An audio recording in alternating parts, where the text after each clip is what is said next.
दरअसल राष्ट्रीय लोकतांत्रिक पार्टी अपने गठन के बाद से ही राजस्थान में चर्चा का केंद्र बन गई। जातीय समीकरणों को साध कर हनुमान बेनीवाल की पार्टी के 3 विधायक बोतल के निशान पर चुनाव जीत गए विधानसभा पहुंच गए। अब गठबंधन की राजनीति में बेनीवाल ने थाम लिया है बीजेपी का साथ। आपको बताते हैं कि क्या आरएलपी किस तरीके से यहां तक पहुंची है और कैसे इसका गठन हुआ। ये रिपोर्ट देखिए। विधानसभा चुनाव के समर में उम्मीदवार 57, 3 पर जीत और कांग्रेस, बीजेपी, बीएसपी के बाद राजस्थान में सर्वाधिक वोट लेने वाली पार्टी ये है हनुमान बेनीवाल की पार्टी आरएलपी का महज कुछ महीनों का ही बही खाता। बेनीवाल ने खुद खीमसर से लगातार चुनाव जीता। आरएलपी के चुनाव चिन्ह बोतल का एक वर्ग विशेष के बीच खास असर देखा गया। नतीजा ये निकला कि अपनी पहली पारी में ही आरएलपी की परफॉर्मेंस प्रभावित करने वाली थी।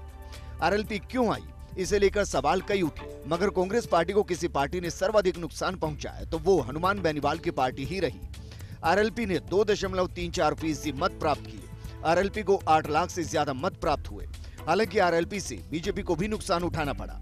इस कारण बीजेपी को कुछ सीटें गंवानी पड़ी। 3 सीटों पर खीमसर से हनुमान बेनीवाल, भोपालगढ़ से पुखराज गर्ग और मेड़ता से इंदिरा देवी बावरी ने चुनाव जीता। आसींद, चोमू, बिलाड़ा, लूणी, सीकर, कोटपुतली, नीम का थाना सीटों पर 25,000 से ज्यादा वोट बोतल को मिले। वहीं शिव, बायतू और जायल में 45,000 से ज्यादा मत मिले।